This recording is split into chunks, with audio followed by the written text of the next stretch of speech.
Welcome back to the Vivid Racing channel, and today is Brick Wall Tech Tip Day. Whether you're into American cars, Japanese cars, Euro cars, or whatever, the one thing that we like to do is lower the cars. Some of you want it slammed to the ground, some of you want very good performance on the track, and some of you just want a good handling car for the street. So we're gonna break down the difference between coilovers and springs and how to benefit you to pick the best product possible. Let's get into this. To start off, we're going to talk about lowering springs. As the name suggests, it lowers it down. Now, you want to make sure that you pick the right spring for your vehicle. Lowering springs work by taking the stock ride height and having a shorter spring with a stiffer spring rate to give the car maximum performance. When you improve or increase the spring rate, it's going to help the car handle more. When you do this, it also shortens the shock stroke. Springs come in all different types of flavors. You can have springs that lower it all the way down to the ground, lower it just a little bit, or keep it stock ride height but have a stiffer rate to improve handling. It's important to note that not just changing springs and getting stiffer spring rates will give you the best handling. Handling is improved by all sorts of different things such as sway bars, strut bars, tire selection, even tire pressure. First thing you want to consider when you do a set of lowering springs is how good are your stock struts. If you're gonna do springs and you got a brand new car, your struts are probably in great shape. When you do lower the car down, you're causing those struts to work much harder because they have a shorter stroke. If you're gonna put springs on an old car with 60, 70, 100,000 miles, you probably want new struts because you're gonna start doing the bounce. Your vehicle shocks are meant to work in a certain range. So when a car is lowered too much, those shocks are not gonna perform as required. This can be a safety hazard too. As you're going down the road, you could bottom out and bounce. Now, if you're in a track setting or even just a high-speed street setting, if you have a bad bounce, see ya. Off to the dirt, into the mountain, swimming in the ocean.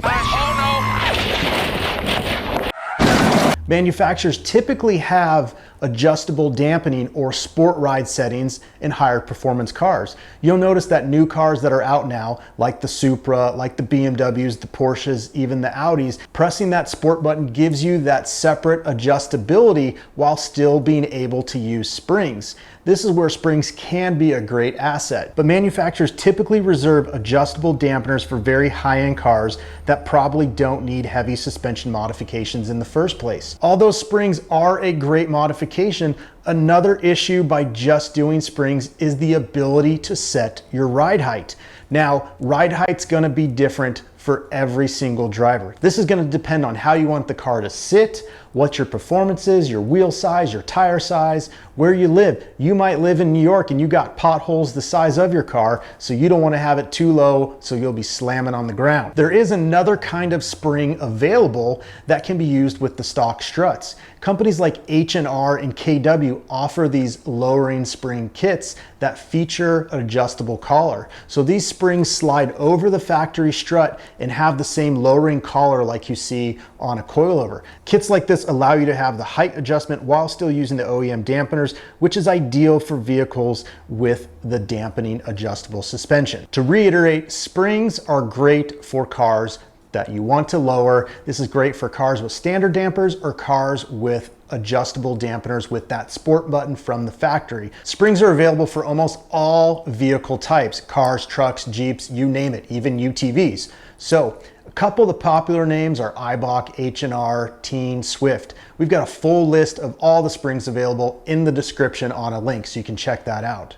Now, let's talk about coilovers. Coilovers are the ultimate way to lower your car and get the best handling that you need. Now, coilovers can come from inexpensive to full race applications. So again, depending on what you want to do with your car will really make the decision of what type of coilover you buy. Coilovers have a spring collar, its own shock absorber, and adjustable dampening or separate rebound and compression. This way you can adjust how quickly the coilover goes down and how quickly it comes back up. Coilovers that have just adjustable dampening have the rebound and compression in one. You'll find coilovers that have everything from 8 clicks to 36 clicks. It's about the internals, the design, and how that shock performs. Some of the best coilover companies like KW, Fortune Auto, and others have shock dynos. Shock dynos test the coilovers performance much like you would a car on a regular dyno. Coilovers theoretically fix the dampening issue that springs have by having a spring rate designed for that shock. Like I said before, when you put regular lowering springs on a shock absorber, you're now changing the stroke length of that shock and it can wear out quicker. So coilover is designed to have a shock mated to that spring, and those spring rates are designed specifically for that shock and that vehicle combination. Now, not all coilovers are going to be better than OEM suspension. When it comes to the internals of coilovers, you have different functions and designs. You have monotube, you have twin tube, you have how the fluid moves and how it dissipates heat, and you have rigidity. But if you want to ride on $600 coilovers, you might as well just put springs on or even cut them. No, just kidding. Don't cut your springs unless you want to be cruising around like you're in a '69 Impala, because you will be bouncing everywhere. Blair City Car Quote. At the end of the day, as long as you stick with buying a reputable name brand parts, you won't run into these issues, so it's not really something you need to worry about. Most coilovers include a way to make minor adjustments to the spring rate, and many modern coilovers use a system which allows ride height and spring rate to be adjusted independently of each other. This is different than coilovers 10 or 15 years ago, which almost always modified ride height and spring preload together.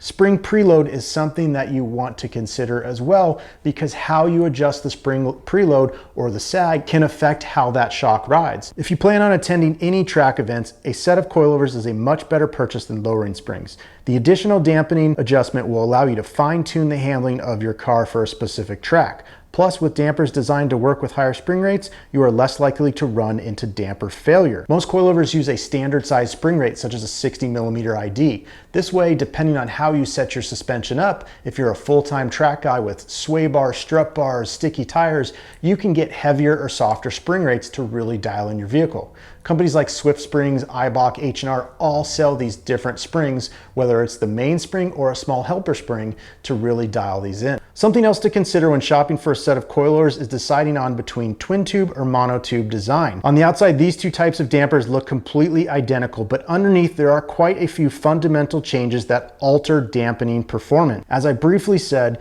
it's about how you can dissipate the heat. Much like brakes, these shock absorbers are going up and down, moving fluid, and that fluid can get heated up to a point where it's not going to perform. High performance vehicles and coilovers designed specifically for race use often use a monotube design. This design holds everything in one tube and separates everything with a floating piston.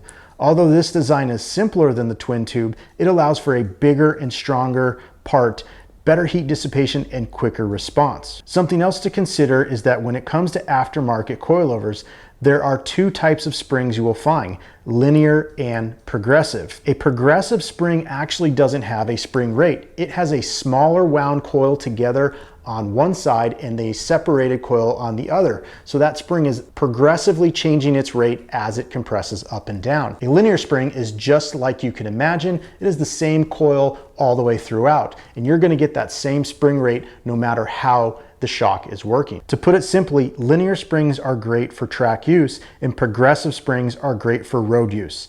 Many coilovers come with progressive springs. As most cars are not dedicated track cars, unfortunately, a linear spring is going to be much stiffer than a progressive spring, as progressive springs start soft and begin to stiffen up as the spring is compressed. This is why they are preferred to be used on the street. With the majority of aftermarket coilovers, the spring rate is not usually completely fixed, as there is some spring rate adjustability. This adjustment will typically come in the form of an adjustable collar that threads up and down on the body and either compress or decompress the spring. Being able to adjust spring preload and ride height independently is something that even a street car can take advantage of. That is something called a corner balance. Corner balance allows you to set up the car balance based upon the driver's weight. Let's be honest, we aren't all this perfect of a body, so sometimes you've got to set it up for someone that weighs 130 pounds or 230 pounds. The next thing you will find on many aftermarket coilovers is dampening adjustment. Some coilovers only offer a few clicks of adjustment and some offer up to 32 clicks.